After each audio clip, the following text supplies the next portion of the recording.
This week's thought of the day comes from Germany. I'm Oliver Schuegraf, and I'm the chair of the German community of the Cross of Nails. I want to remind us of some words by Provost Howard. They are something like the birth of our reconciliation ministry. A mere 6 weeks after the destruction of Coventry and its cathedral by German bombers, Provost Howard said at a Christmas radio broadcast, "We're trying, hard as it may be, to banish all thoughts of revenge. We're going to try to make a kinder, simpler, a more Christ-childlike sort of world." Howard's vision was centered and rooted in the need for reconciliation between peoples and nations at war. And this is what he worked for after the end of World War II. He reached out a hand toward the former enemy.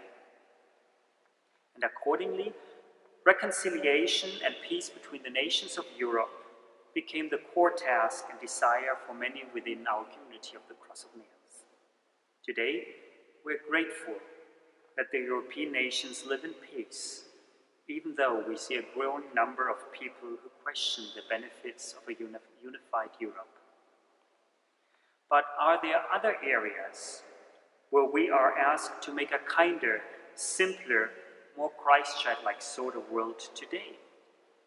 Areas that Howard might not have had on his mind in 1940. The reconciliation between the various Christian churches might have been such a task that the provost didn't have an eye on. Within our very diverse network, I am a Lutheran. On the 31st of October, we Lutherans are commemorating the 500th anniversary of the Reformation. 500 years ago, Luther started a renewal movement within the Roman Catholic Church, which later became a church itself. For us Lutheran, the year leading to this 31st of October has been a very special occasion to be thankful for the new insights and the fresh understanding of the gospel that the reformers gave us. It has been a time to celebrate the many good fruits of the Reformation. At the same time, more than ever before, we became aware that the Reformation has been a source of great pain. It led to failures, wrongdoings, even wars, and finally to divided communities. But we also found out something else. We wanted to share the gifts of the Reformation with other Christians. So we asked the Catholics and others to join in the commemoration, and they accepted the invitation. Thus, the preparations for the 500th anniversary have been a surprising and unique opportunity for us to deepen our ecumenical commitments. For the first time ever, such a centenary anniversary has been commemorated in an ecumenical spirit, and numberless events on the local, national, and international level gave witness to this reconciling spirit.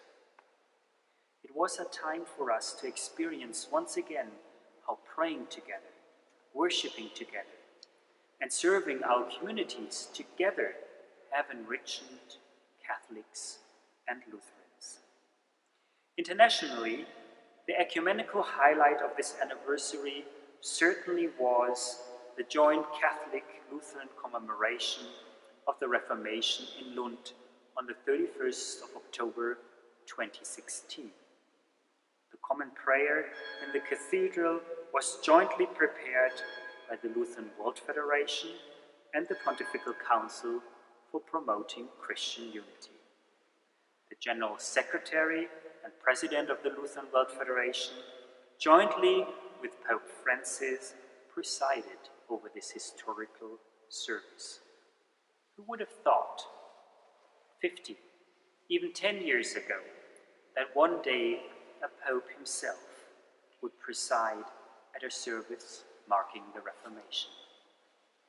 The liturgy followed the theological findings of a document called From Conflict to Communion.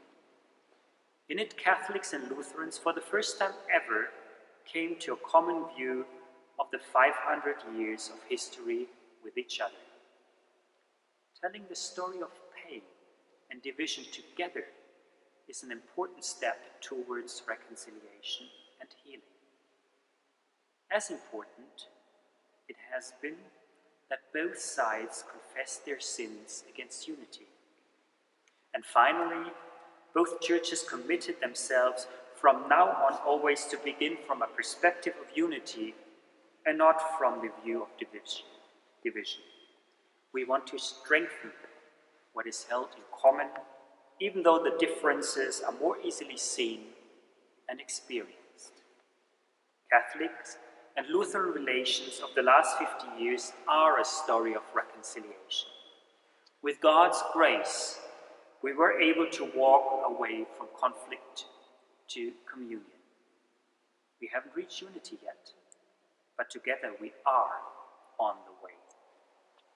And the broader implications of such an ecumenical anniversary were aptly summarized by Martin Junge, General Secretary of the Lutheran World Federation. He said, and that's how I want to close, in a world of communication breakdowns, the joint commemoration tells the story of the worth of dialogue. In a world wounded by violence and war, it tells the story of conflict that can be left behind. In a world often confused about the role of faith and religion, it tells the story of the transformative power and beauty of our shared faith, which leads us to compassionate service and joyful witness.